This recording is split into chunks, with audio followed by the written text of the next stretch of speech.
Thank you, Mr. Chairman, and thank you to the witnesses. Interesting testimony. I read through them all. I want to point out a few facts, because those are tricky little things, aren't they?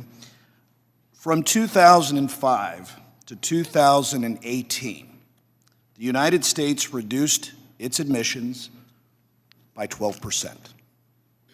Reduced our emissions by 12%. The rest of the world increased their emissions by, guess what, 25%. Now, part of the reason this happened, my dear colleague from Virginia pointed out what had happened to the coal industry. He's partially right.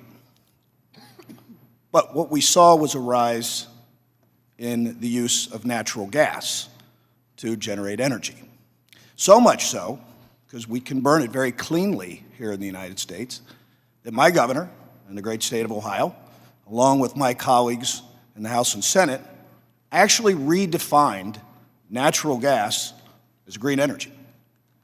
So it makes one wonder why we talk about all of these issues, and I pointed out at the last hearing, and I'll pay it for all of you guys. China granted permits for over 106 gigawatts of capacity at 82 different sites across China. That is equivalent to starting 2 new coal plants a week.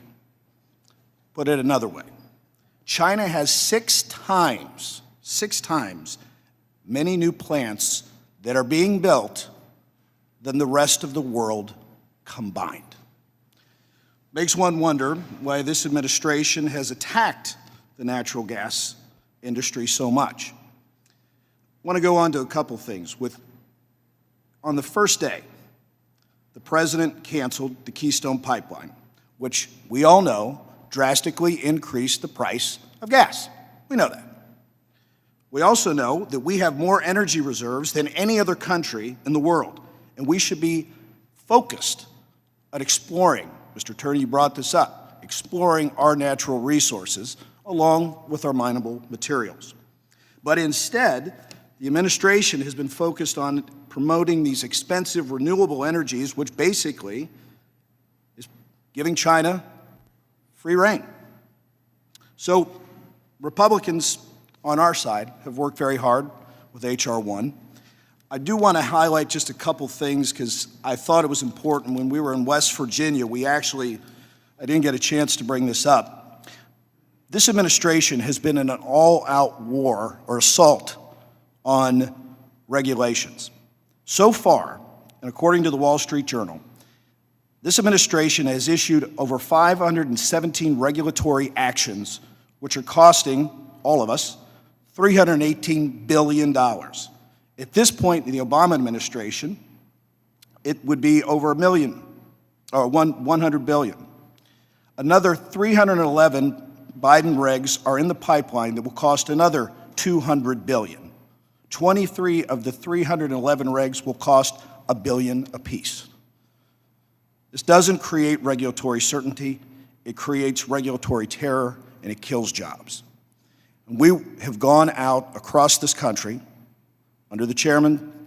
We've been in West Virginia, we've been in Oklahoma, we're going to be in Georgia, and we're talking to energy producers, people that work in the oil and gas fields, people that work in the coal mining and mining industry. For every one mining job, there are 4 spin-off jobs, domestic jobs. For every one oil and gas job, there's another job that is related. This is what grows the American economy. We don't have a revenue problem in this country, we have a spending problem. And all the charts that have shown that, we've got to get back to basics, what works, what makes America, and let's get this country moving forward. I yield back the balance of my time, Mr. Chairman.